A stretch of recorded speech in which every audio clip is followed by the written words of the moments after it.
Good morning, everyone. And, very nice. Thank you so much for joining us here today for a very special town hall discussion on a subject we all know to be truly important, and that's putting America back to work. In just a moment, I'm going to be introducing a very special guest, but before I do, just a few brief introductory remarks. I think today's venue, the Computer History Museum here in Silicon Valley, is a very fitting one for our discussion. There's a number of folks who've come to Silicon Valley not just for a job or even a career path, but because they're interested in changing the world. And that's possible here because of the amazing technologies and companies that have been born in this area. You think back to the semiconductor revolution, the age of computing, and of course the internet. And most recently, with regard to the internet, the rise of social networks, connecting hundreds of millions of people around the world in milliseconds. Perhaps more importantly are the behavioral changes taking place as a result. The way in which we go online to represent our identities, stay connected to friends, family, and colleagues, and of course share information, knowledge, ideas, and opinions. It's fundamentally transforming the world, the way we live, the way we play, and the way we work. And it's that last dynamic, changing the way we work, which is where LinkedIn is focused. We connect hundreds of millions of people ultimately around the world by connecting talent with opportunity. Today, 120 million members on a global basis, and that's growing north of 2 members per second, the fastest rate of growth in our history. When we talk about connecting talent with opportunity, we're not just referring to enabling people to find a job or their dream jobs.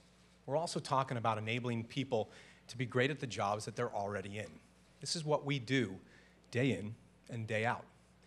But our dream is even bigger than that. There are 153 million people in the American workforce. There are 3.3 billion people in the global workforce. Ultimately, our vision is to create economic opportunity for every one of them. What's somewhat unusual about this vision is it won't simply be manifested by the employees of our company, but by our members as well. Because every individual that joins the LinkedIn network is in a position to, in turn, create economic opportunity for others. We're very fortunate today to be joined by several of our members, and we're going to be hearing from them shortly. Lastly, on the subject of economic opportunity, there seems to be one number on everybody's minds these days. It's 9.1%, the unemployment rate in this country. Over 14 million Americans are unemployed. And that number grows to north of 25 million when you factor in those that are underemployed and marginally attached to the workforce. There's one number you may be less familiar with. That's 3.2 million, the number of available jobs in this country. 3.2 million. We have everything we need to begin to put this country back to work. The raw materials, the basic building blocks, and perhaps most importantly, the will of a nation. What we need is the way. With the American Jobs Act, our president is leading the way. Ladies and gentlemen, it is my great honor and privilege to introduce the President of the United States.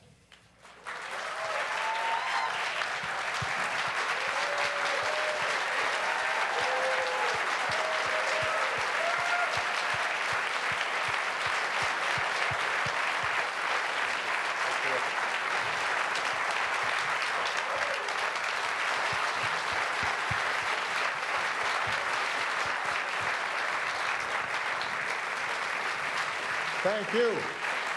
Everybody, please have a seat. Thank you. Thank you very much. That's a nice crowd. And I have to say, Jeff, you warmed them up very well. Thank you, Mr. President.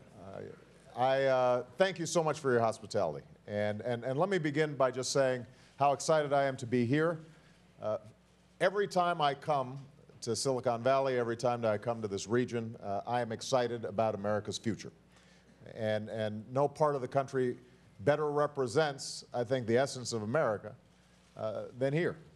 Because what you see is entrepreneurship and dynamism, a forward orientation, an optimism, a belief that if you've got a good idea and you're willing to put in the sweat and blood and tears to make it happen, that not only can you succeed for yourself, but you can grow the economy for everybody.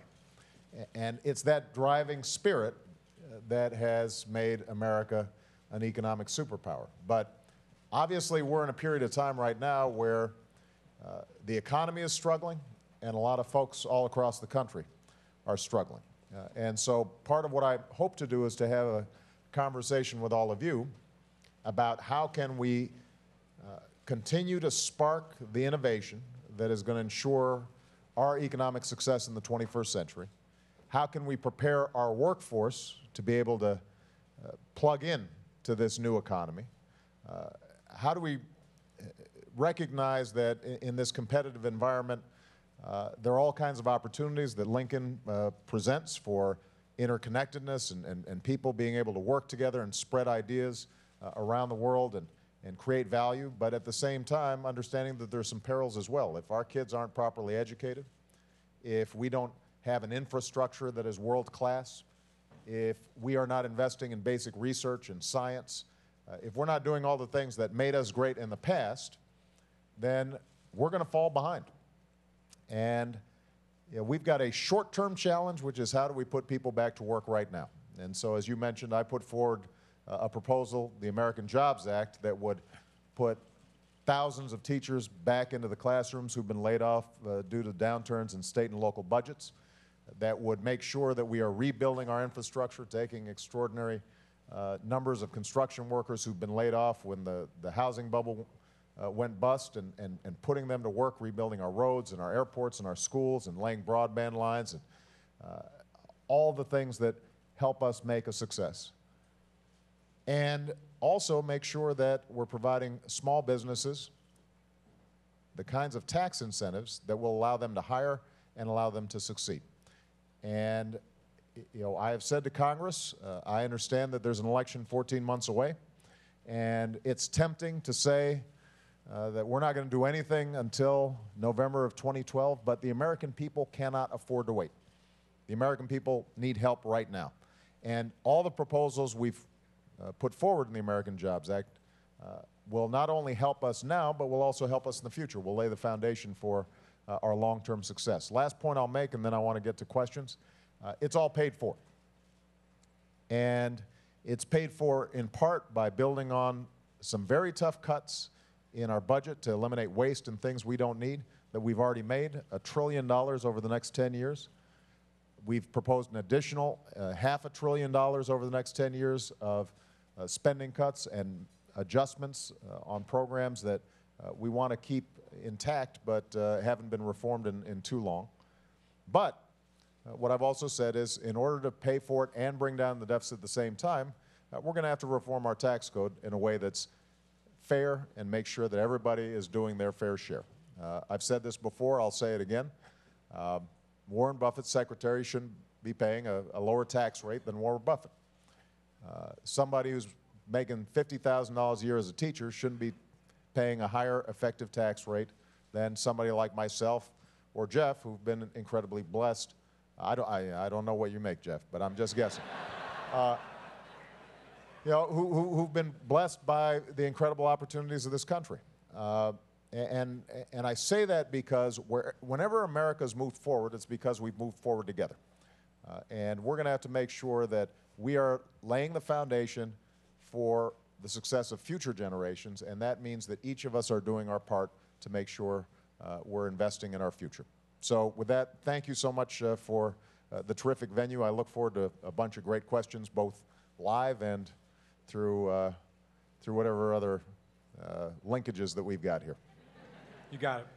So we're going to be going back and forth between folks in the audience, members, and some previously generated questions from the LinkedIn group. So we're going to start. Our first question is from LinkedIn member Chuck Painter. And Chuck, we're going to get you a mic. Good morning, Mr. President. Good morning. I'm from Austin, Texas. I've been in sales in the plastics industry for 20 years.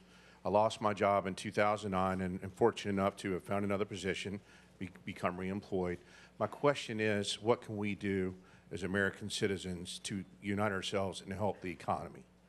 Well, first of all, are you a native of Austin? Because that's one of my favorite cities in the country. Actually, I'm a native of Charlotte, North Carolina, but just relocated to Austin, and I love it there. So, Austin's great, Charlotte's not bad.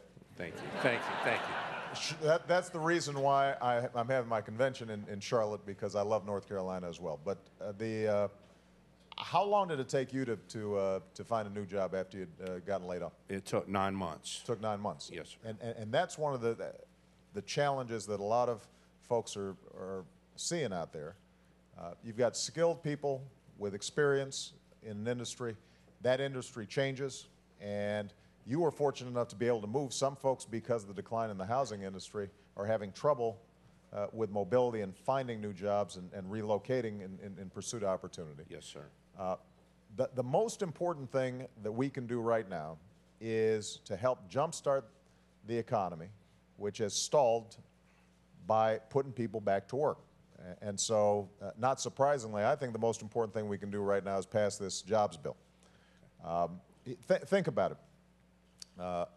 Independent economists have estimated that if we pass the entire package, the American Jobs Act, we would increase GDP by close to 2%. We would increase employment by 1.9 million persons. And that is the kind of big, significant move in the economy that can have ripple effects and help recovery take off. There's been a lot of dispute about the kind of impact that we had right after the financial crisis hit. But the fact is, the vast majority of economists who looked at it have said that the Recovery Act, by starting infrastructure projects around the country, by making sure that states had help on their budgets so they didn't have to lay off teachers and firefighters and others, by providing tax cuts to small businesses, and by the way, we've cut taxes about 16 times since I've been in office for small businesses to give them more capital to work with and more incentives to hire. All those things made a big difference. The American Jobs Act is specifically tailored to putting more of those folks back to work. It's not going to solve all our problems. We've still got a housing situation in which too many homes are underwater, and one of the things that we proposed as part of the American Jobs Act is that we're going to help reduce the barriers to refinancing so that folks can get record low rates. That'll put more money into people's pockets.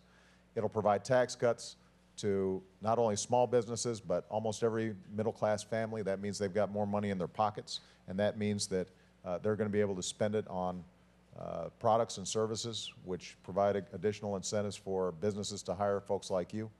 So it's the right step to take right now. Long term, we're going to have to pull together around making sure our education system's the best in the world, making sure our infrastructure is the best in the world, continuing to invest in science and technology. We've got to stabilize our finances, and we've got to continue to drive down healthcare costs, which are a drag on our whole economy. And we've got to continue to promote trade, but make sure that that trade is fair and that intellectual property protection, for example, is available when we're doing business in other countries like China. So there are a lot of long-term agendas that we've got to pursue. Right now, though, the most important thing I can do for you, even if you already have a job, is to make sure that your neighbors and your friends also have jobs, because those are ultimately the customers for your products. Yes, sir. Yes, thank you, Mr. President. Great. Thank you, Chuck. We'd now like to take a question from the audience. So anyone interested? This young lady right here. Okay. Can we get a mic over there, please? Thank you.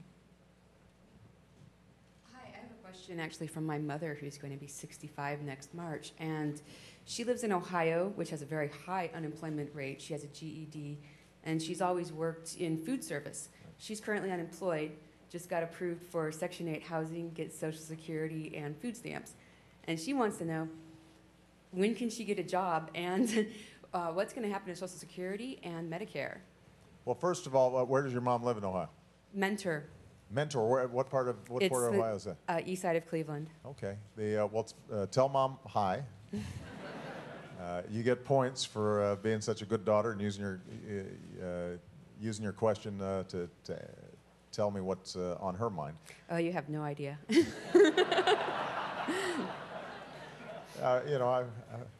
My mother-in-law lives at home, and so in the White House, so I've got some ideas. First of all, let me talk about Social Security and Medicare, because this has obviously been an issue that has been discussed a lot in the press lately as we think about our long-term finances. You can tell your mom that Medicare and Social Security will be there for her, guaranteed. There are no proposals out there that would affect folks that are about to get Social Security and Medicare, and she'll be qualifying. She already is starting to qualify for Medicare, and she'll be qualifying for Social Security fairly soon. Social Security and Medicare together have lifted entire generations of seniors out of poverty, our most important social safety net, and they have to be preserved.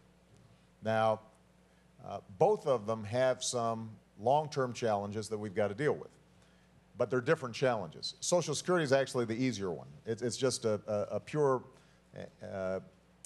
simple math problem, and that is that right now, the population's getting older, so more people are going on Social Security. You've got fewer workers supporting more retirees, and so if we don't do anything, Social Security won't go broke, but in a few years what will happen is that more money will be going out than coming in, and over time, people who are on Social Security would only be getting about 75 cents on every dollar that they thought they'd be getting.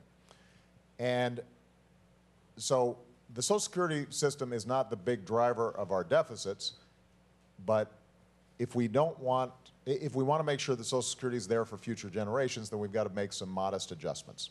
And when I say modest, I mean, for example, right now, Social Security contributions are capped at a little over $100,000 of earnings, and that means the vast majority of people pay Social Security taxes on everything they earn, but if you're earning $1 million, only 1/10 of your income is taxed for Social Security. We could make that modification, and that would solve a big chunk of the problem.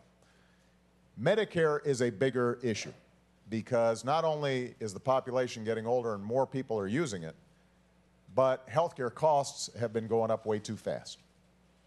And that's why part of my healthcare reform bill 2 years ago was, let's start changing how our healthcare system works to make it more efficient. For example, if your mom goes in for a test, she shouldn't have to then, if she goes to another specialist, take the same test all over again and have Medicare pay for 2 tests. That first test should be emailed to the doctor who's the specialist. But right now, that's not happening. So what we've said is, let's incentivize providers to do a more efficient job, and over time, we can start reducing those costs. I've made some suggestions about how we can reform Medicare, but what I'm not going to do is what, frankly, the House Republicans proposed, which was to voucherize the Medicare system, which would mean your mom might pay an extra $6,000 every year for her Medicare. Which she doesn't have. I'm assuming she doesn't have it. Yeah. So we are going to be pushing back against that kind of proposal. And that raises the point I made earlier. If people like myself aren't paying a little more in taxes, then the only way you balance the budget is on the backs of folks like your mom who end up paying a lot more in Medicare and they can't afford it, whereas I can afford to pay a little more in taxes. So that's on Medicare and Social Security. In terms of her finding a job, the most important thing we can do right now is to pass the American Jobs Act, get people back to work, because think about it, if she's been in the food service industry, that industry is dependent on people spending money on food, whether it's at a restaurant or a cafeteria or buying more groceries. And if a construction worker and a teacher or a veteran have a job because of the programs that we proposed in the American Jobs Act, they're going to be spending more money in food services, and that means that those businesses are going to have to hire more, and your mom's going to be more likely to be hired. All right? Yeah, and one of the other issues, though, is just a matter that there's, a big age gap between her and the other folks who are willing to come in and work for less money and who have less experience. That is a challenge. it is tough being unemployed if you're in your 50s or early 60s before retirement. That's the toughest period of time to lose your job. Obviously, it's never fun to lose your job, and it's always hard in this kind of really deep recession. But it's scariest for folks who are nearing retirement and may also be worrying about whether they've got enough saved up to ever retire. So that's part of the reason why one of the things that we're also proposing, separate and apart from the jobs bill, is we've got to do a better job of retraining workers so that they, in their second or third or fourth careers, are able to go back to a community college, maybe take a short 6-month course or a 1-year course that trains them on the kinds of skills that are going to be needed for jobs that are actually hiring, or businesses that are actually hiring right now. We've done some great work working with community colleges to try to make sure that businesses help design the training programs so that somebody who enrolls, like your mom, if she goes back to school, she knows that after 6 months, she will be trained for the particular job that this business is looking for. All right? Thanks so much. Great. Tell her I Thank said you. hi. Thank you. Okay. We're going to go to the group, the LinkedIn group. We had thousands of questions submitted, and here's one of them from LinkedIn member Marla Hughes. Marla is from Gainesville, Florida. She's the owner of Meticulously Clean home and apartment cleaning service, and her question is, as a small business owner, regulation and high taxes are my worst enemies when it comes to growing my business. What are you going to do to lessen the onerous regulations and taxation on small businesses? Well, you know, it's hard to say exactly what regulations or taxes she may be referring to because obviously it differs in different businesses. But as I said, we've actually cut taxes for small businesses 16 times since I've been in office. So taxes for small businesses are lower now than they were when I came into office. Small businesses are able to get tax breaks for hiring. They're able to get tax breaks for investment in capital investments. They are able to get tax breaks for hiring veterans. They're able to get tax breaks for a whole host of areas, including, by the way, a proposal we put forward that says that there should be no capital gains tax on a startup to encourage more small businesses to go out there and create a business. In terms of regulations, most of the regulations that we have been focused on are ones that affect large businesses like utilities, for example, in terms of how they deal with safety issues, environmental issues. We have been putting forward some tough regulations with respect to the financial sector because we can't have a repeat of what happened in 2007. And the fact of the matter is that if what happened on Wall Street ends up having a spillover effect to all of Main Street, it is our responsibility to make sure that we have a dynamic economy, we have a dynamic financial sector, but you know, we don't have a mortgage brokerage operation that ends up providing people loans that can never be repaid and end up having ramifications throughout the system. So, you know, you're going to hear from, I think, Republicans over the next year and a half that somehow if we just eliminated pollution controls or if we just eliminated basic consumer protections, that somehow that in and of itself would be a spur to growth. I disagree with that. What I do agree with is that there's some regulations that have outlived their usefulness. And so what I've done is I've said to all the agencies in the federal government, number one, you have to always take costs as well as benefits into account when you're proposing new regulations. Number two, don't just be satisfied with applying that analysis to new regulations. Look back at the old regulations to see if there's some that we can start weeding out. And we've initiated the most aggressive, what we call look-back provisions when it comes to regulations, where we say to every agency, go through all the regulations that you have on your books that flow through your agencies and see if some of them are still necessary. And it turns out that a lot of them are no longer necessary. Well, let's get rid of them if they've outlived their usefulness. I think that there were some regulations that had to do with the transportation sector, for example, that didn't take into account the fact that everybody operates on GPS now. Well, you've got to adjust and adapt to how the economy is changing and how technology has changed. And we've already identified about $10 billion worth of savings just in the initial review, and we anticipate that that's only going to be a fraction of some of the paperwork and bureaucracy and red tape that we're going to be able to eliminate. But I will never apologize for making sure that we have regulations in place to ensure that your water is clean, that your food is safe to eat, you know, that the peanut butter you feed your kids is not going to be contaminated, making sure that if you take out a credit card, there's some clarity about what it exactly is going to do, and you're not seeing a whole bunch of hidden fees and hidden charges that you didn't anticipate. You know, that's always been part of what makes the marketplace work. Is if you have smart regulations in place, that means the people who are providing good value, good products, good services, those businesses are going to succeed. We don't want to be rewarding folks who are gaming the system or cheating consumers. And I think that's how most American feels about regulation as well. They don't want more than's necessary, but they know that there's some things that we've got to do to protect ourselves and our environment and our children.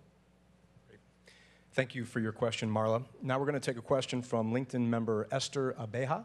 Esther is an IT analyst from Chicago, Illinois. There you go. Esther, what is your Chicago's question all right for the too. president?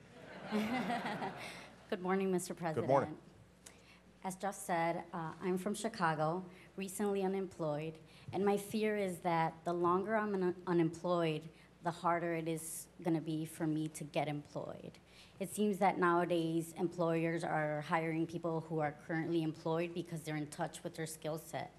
What programs do you think should be in place for individuals such as myself to keep in touch with our skills, be in demand, marketable, and eventually get hired? Well, first of all, you obviously are thinking ahead about how to keep your skills up, and the most important thing you can do is to make sure that, whether it's through classes or online training or what have you, that you're keeping your skill sets sharp. We, as part of the American Jobs Act, are actually supporting legislation in Congress that says employers can't discriminate against somebody just because they're currently unemployed. Because that doesn't seem fair. That doesn't make any sense. But the most important thing probably we can do for you is just make sure that the unemployment rate generally goes down, the labor market gets a little tighter, so that you know, employers start looking beyond just the people who are currently employed to folks who have terrific skills and just have been out of the market for a while. So passing the American Jobs Act is going to be important. There's legislation in there that says you can't be discriminated against just because you don't have a job. The one other thing that we can do is, during this interim, as you're looking for a job, making it easier for you to be able to go back to school if you think there's some skill sets that you need, making it economical for you to do it. One of the things that we did during the last 2.5 years, it used to be the student loan program was run through the banks. And even though the federal government guaranteed all these loans, so the banks weren't taking any risks, they were taking about $60 billion out of the entire program, which meant that there was less money to actually go directly to students. We ended that. We cut out the middleman, and we said, let's use that money to expand the availability of Pell Grants, to increase the amount that Pell Grants, each Pell Grant a student could get.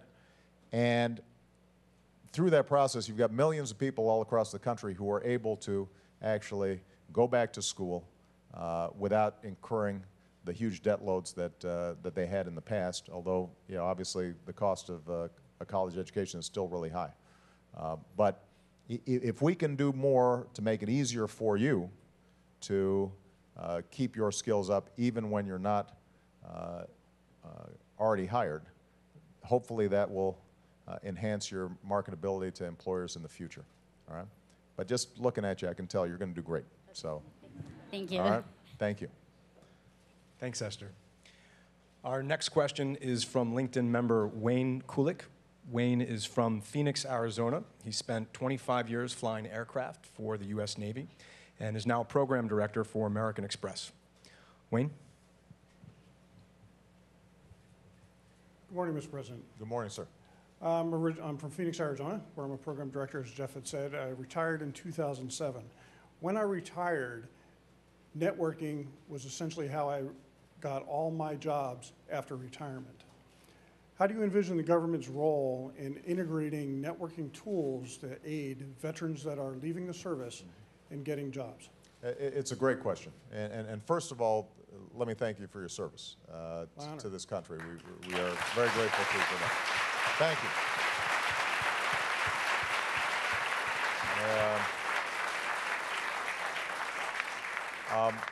But you were extraordinarily skilled, and even then, it sounds like you had to rely on informal networks rather than a formal set of processes for veterans in order for you to find a job that used all your skills. We have not done as good of a job in the past in helping veterans transition out of the armed services as we should have. I'll give you an example. I actually had lunch with a group of veterans from the Iraq and Afghan wars up in Minnesota. And a young man I was talking to had just gone back to school. He was getting his nursing degree. He had worked in emergency medicine in Iraq, multiple deployments, had probably dealt with the most incredible kinds of medical challenges under the most extreme circumstances, had received years of training to do this. But when he went back to nursing school, he had to start as if he had never never been involved in medicine at all. And so he had to take all the same classes and take the same debt burdens from taking those classes as if I had just walked in and could barely put a Band-Aid on myself. And but he had to go through the same processes. Well, that's an example of a failure on the part of both DOD and the VA, Department of Defense and Veterans Administration, to think proactively, how can we help him make the transition? So what we've started to say is, let's have a sort of a reverse boot camp. As folks are thinking about retiring, as folks are thinking about being discharged, let's work with them while they're still in the military to say, is there a way to credential them so that they can go directly into the job and work with state and local governments and employers so that if they've got a skill set that we know is applicable to the private sector, let's give them a certification, let's give them a credential that helps them do that right away. We've also then started to put together a network of businesses, and I actually asked for a pledge from the private sector, and we've got a commitment now that 100,000 veterans will be hired over the next several years. And that creates a network, and maybe they'll end up using LinkedIn, I don't know. But what we want to do is to make sure that whether it's the certification process, whether it's the job search process, whether it's resume preparation, whether it's using electronic networking, that we're using the huge capacity of the Veterans Administration and the Department of Defense and all the federal agencies to link up together more effectively. Because not only is the federal government obviously a big employer itself, and we've significantly increased the hiring of veterans within the federal government, including, by the way, disabled veterans and wounded warriors. But the federal government's also a big customer of a lot of businesses. And there's nothing wrong with a big customer saying to a business, you know what, we're not going to tell you who to hire, but here's a list of extremely skilled veterans who are prepared to do a great job and have shown incredible leadership skills. You think of these, you got 23, 24, 25-year-olds who are leading men into battle, who are, handling multi-million-dollar pieces of equipment, and they do so flawlessly. And those leadership skills, those technical skills should be able to translate directly into jobs. And the last thing I'll say is, obviously, the American Jobs Act also would be helpful because it provides additional tax incentives for companies to hire our veterans. Thank you. Thank you.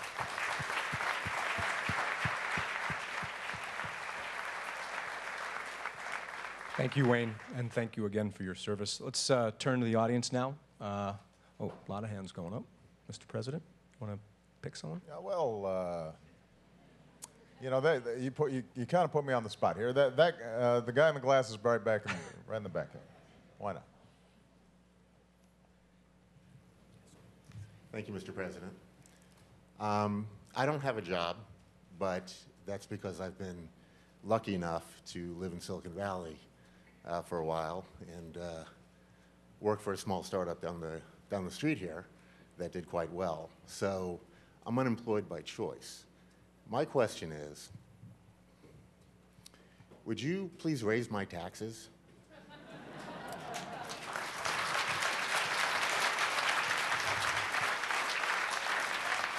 I would like very much to have the country to continue to invest in things like Pell Grants and infrastructure and job training programs that made it possible for me to get to where I am. And it kills me to see Congress not supporting the expiration of the tax cuts that have been benefiting so many of us for so long. I think that needs to change, and I hope that you'll stay strong in doing that. Well, I appreciate it. What was the startup, by the way? You want to give me a little hint? It's a search engine. Worked out pretty well, huh? Yeah. Yeah. Well, look,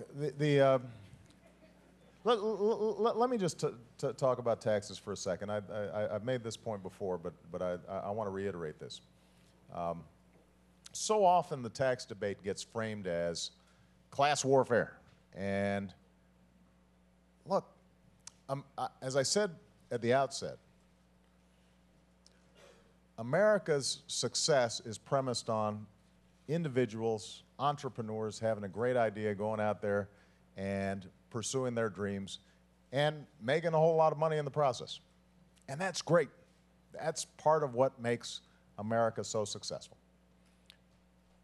But as you just pointed out, we're successful because somebody invested in our education, somebody built schools, somebody created incredible universities. I went to school on scholarship. Michelle, her dad was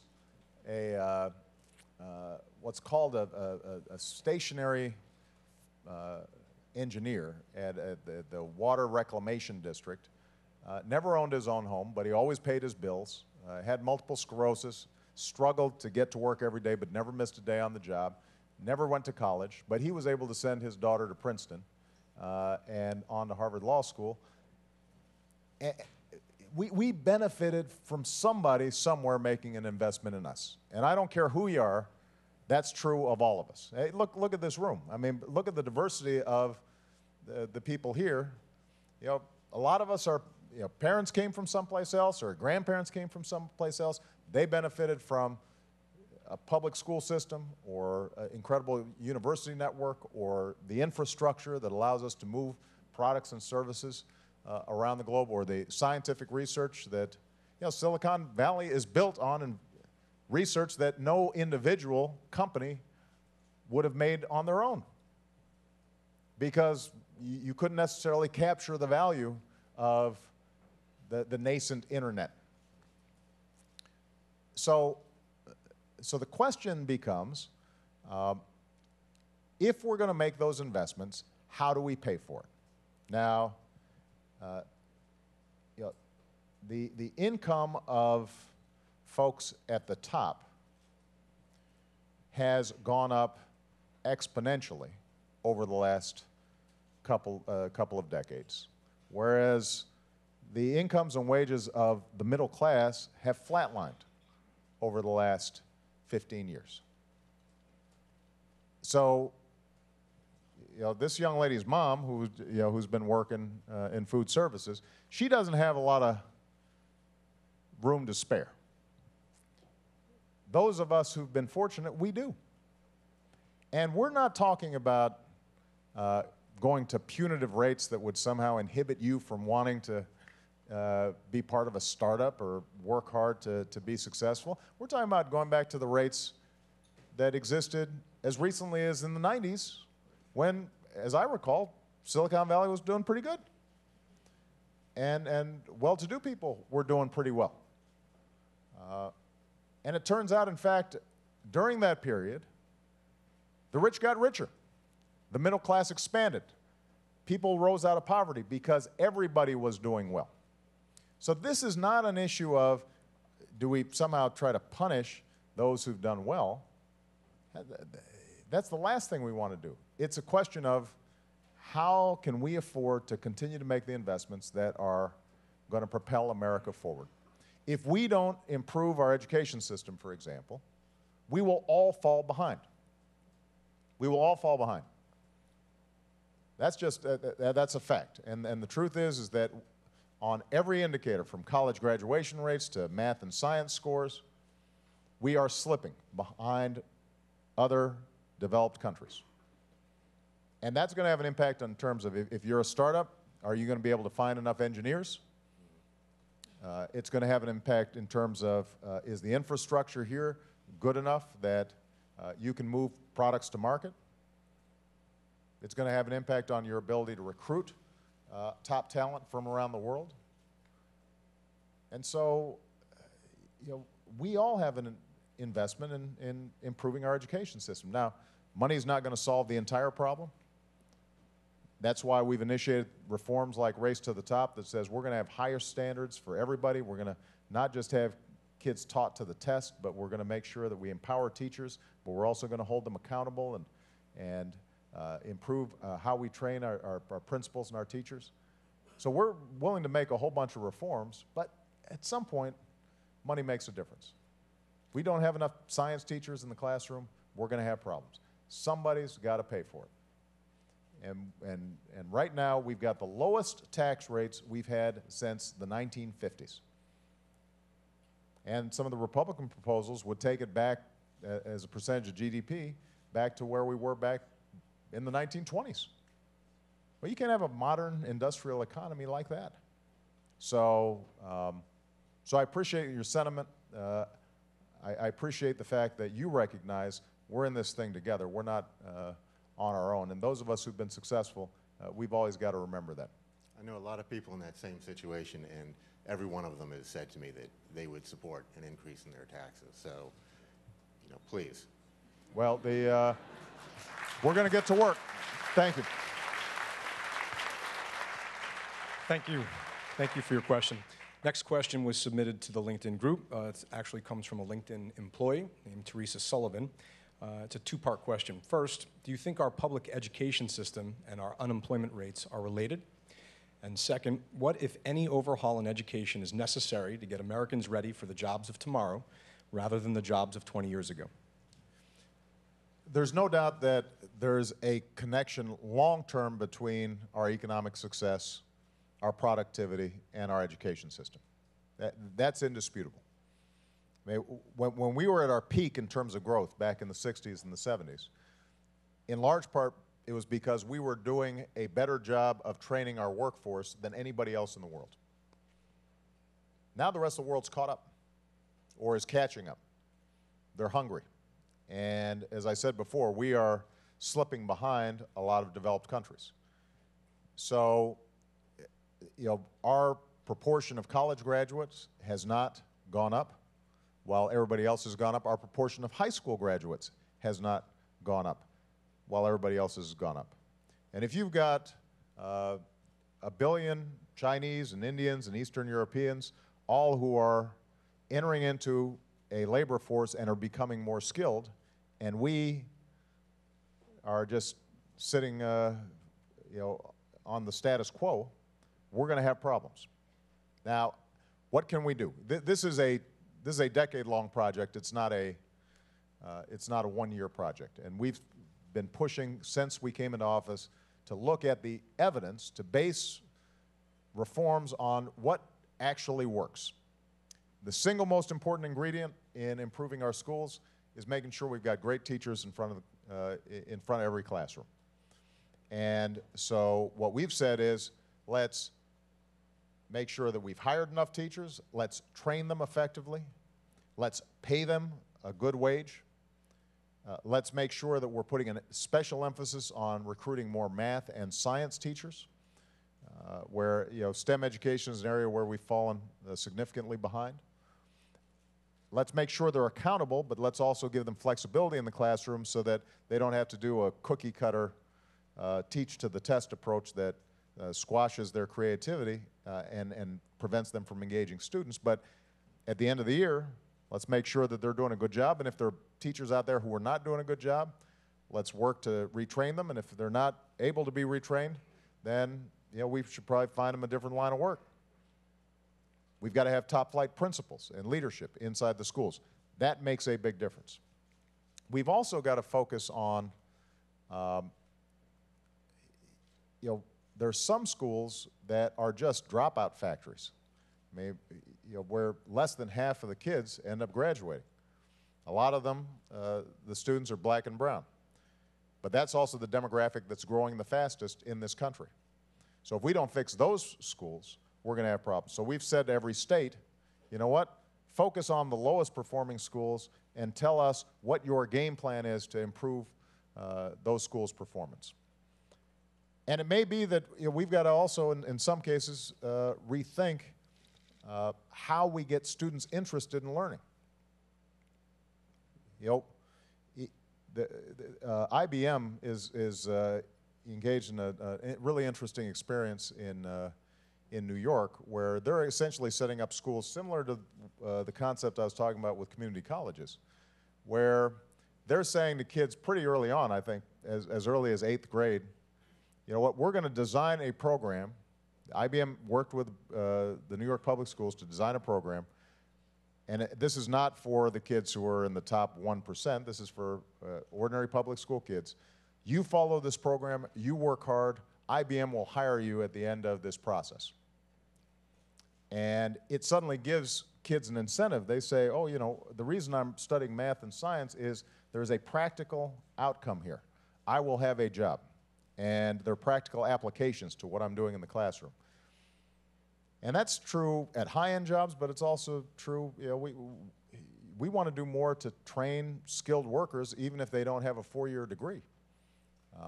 It may be that the concept of apprenticeship and the concept of a rigorous vocational approach is incorporated in the high schools so that kids can actually see a direct connection between what they're learning and a potential career. They're less likely to drop out. We're going to see more success. So one last point I'll make about this is George Bush actually was sincere, I think, in trying to improve the education system across the country through something called No Child Left Behind. That said, we're going to impose standards, there's going to be accountability. If schools don't meet those standards, we're going to label them as failures, and they're going to have to make significant changes. The intent was good. It wasn't designed as well as it could have been. In some cases, states actually lowered their own standards to make sure that they weren't labeled as failures. There wasn't enough assistance given to these schools to meet the ambitious goals that had been set. So what we've said is, look, we'll provide states some waivers to get out from under No Child Left Behind if you can provide us with a plan to make sure that children are going to be college and career ready. And we'll give you more flexibility, but we're still going to hold you accountable, and we will provide you the tools and best practices that allow you to succeed. So last point I'll make on this, there is also a cultural component to this, though. We as a country have to recognize that all of us are going to have to up our game, and we as parents have to instill in our kids a sense of educational excellence. We got to turn off the TV set. I know this is dangerous to say in Silicon Valley, but put away the video games sometimes, you know, and all the electronics, and unless it's school related. And we've just got to get our kids more motivated and internalizing that sense of the importance of learning. And if we don't do that, we're going to continue to slip behind, even if some of these school reform approaches that we're taking are successful. Okay. Thank you, Teresa. Our next question comes from LinkedIn member Robert Holly, who is joining us from Charlotte, North Carolina. After a promising career in financial services, Robert was unfortunately recently laid off. Robert, what is your question? Good morning, Mr. President. Morning. As Jeff mentioned, I have a 22-year, very successful career in IT management, but I find myself displaced. And not only that, I look at the statistics for unemployment, 16.7% for African Americans. And my question would be, and not just for the African Americans, but also for other groups that are also suffering, what would be your statement of encouragement for those who are looking for work today? What I would say is just given your track record, given your history, seeing you stand here before this group, you're going to be successful. You've got a leg up on a lot of folks. You've got skills, you've got experience, you've got a track record of success. Right now, your challenge is not you, it's the economy as a whole. And by the way, this is not just an American challenge. This is happening worldwide. So I hope everybody understands. Our biggest problem right now, part of the reason that this year, where at the beginning of the year, economists had estimated, and financial analysts had estimated that the economy was going to be growing at about 3.5%, and that has not happened. In part, it has to do with what happened in the Middle East and the Arab Spring, which disrupted energy prices and caused consumers to have to pull back because gas was getting so high. What's happening in Europe, which they have not fully healed from the crisis back in 2007 and never fully dealt with all the challenges that their banking system faced. It's now being compounded what's happening in Greece. So they're going through a financial crisis that is scaring the world, and they're trying to take responsible actions, but those actions haven't been quite as quick as they need to be. So the point is that economies all around the world are not growing as fast as they need to. And since the world's really interconnected, that affects us as well. The encouraging thing for you is that when the economy gets back on track in the ways that it should, you are going to be prepared to be successful. The challenge is making sure that you hang in between now and then. That's why things like unemployment insurance, for example, are important. Part of our Jobs Act is to maintain unemployment insurance. It's not an end-all, be-all, but it helps folks meet their basic challenges. And by the way, it also means that they're spending that money and they're recirculating that into the economy, so it's good for businesses generally.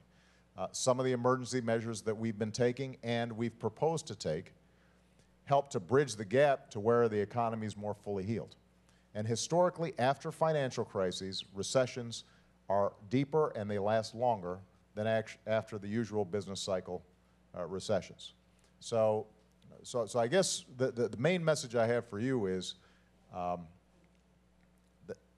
the problem is not you, the problem is the economy as a whole. You are going to be well equipped to succeed and compete in this global economy once it's growing again.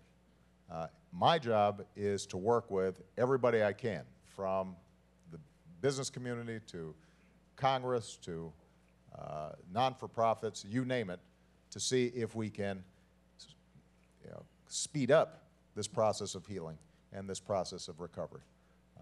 And in the meantime, we will make sure that things like unemployment insurance that are there to help people during tough times like this are going to continue to be available. And if there are, since you're in IT, if there are areas where you need to be sharpening your skills, as the young lady here mentioned, we are going to make sure that there are resources available for you to be able to go back to school and do that. Thank you. Thank you. That was our last question. We're going to begin to wrap it up. And before I turn it over to you for some concluding remarks, I just want to say thank you and let you know how much we appreciate the work that you're doing. I know I speak for a lot of people when I say I can't think of anything more important than creating economic opportunity when it comes to profoundly and sustainably improving the quality of an individual's life, the lives of their family members, the lives of the people that they in turn can create jobs for. And in hard-hit American cities and developing countries around the world, these folks are creating role models for the next generation of entrepreneurs and professionals that didn't even know it was possible. So on behalf of myself, on behalf of our visionary founder, Reid Hoffman, without whom none of this would have been possible, on behalf of our employees, of course our members, on behalf of our country, thank you, Mr. President. Well, thank you so much. Thank you. Thank you. Well, let me just say, these have been terrific questions, and I so appreciate all of you taking the time to do this. I appreciate LinkedIn helping to host this. And for those of you who are viewing, not in this circle, but around the country, maybe around the world, I appreciate the chance to share these ideas with you. Look, we're going through a very tough time. But the one thing I want to remind everybody is that we've gone through tougher times before. And the trajectory, the trend of not just this country, but also the world economy, is one that's more open, one that's more linked, one that offers greater opportunity, but also one that has some hazards. If we don't prepare our people with the skills that they need to compete, we're going to have problems. If we don't make sure that we continue to have the best infrastructure in the world, we're going to have problems. If we're not continuing to invest in basic research, we're going to have challenges. If we don't get our fiscal house in order in a way that is fair and equitable, so that everybody feels like they have responsibilities to not only themselves and their family, but also to the country that's given them so much opportunity, we're going to have problems. And so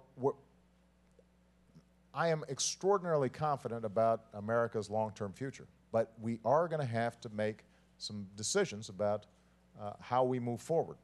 And what's striking to me is when we're out of Washington, and I'm just talking to ordinary folks, I don't care whether they're Republicans or Democrats, people are just looking for common sense. The majority of people agree with the prescriptions I just offered. Majority of people, by a wide margin, think we should be rebuilding our infrastructure. The majority of folks, by a wide margin, think that we should be investing in education. Majority of people, by a wide margin, think we should be investing in science and technology. The majority of people think, by a wide margin, that we should be maintaining programs like Social Security and Medicare to provide a basic safety net. The majority of people, by a significant margin, think that the way we should close our deficit is a balance of cutting out those things that we don't need, but also making sure that we've got a tax code that's fair and everybody's paying their fair share. So the problem is not outside of Washington. The problem is that things have gotten so ideologically driven, and everybody's so focused on the next election and putting party ahead of country that we're not able to solve our problems. And that's got to change, and that's why your voices are going to be so important. The reason I do these kinds of events is I want you to hear from me directly, I want to hear from you directly, but I also want your voices heard in the halls of Congress. I need everybody here to be speaking out on behalf of the things that you care about and the values that made this country great. And to say to folks who you've elected say to them, we expect you to act responsibly and not act in terms of short-term political interest, act in terms of what's going to be good for all of us over the long term. If that spirit, which all of you represent, starts asserting itself all across the country, then I'm absolutely confident 21st century is going to be the American century just like the 20th century was. So thank you very much, everybody. God bless you. Thank you, Admiral.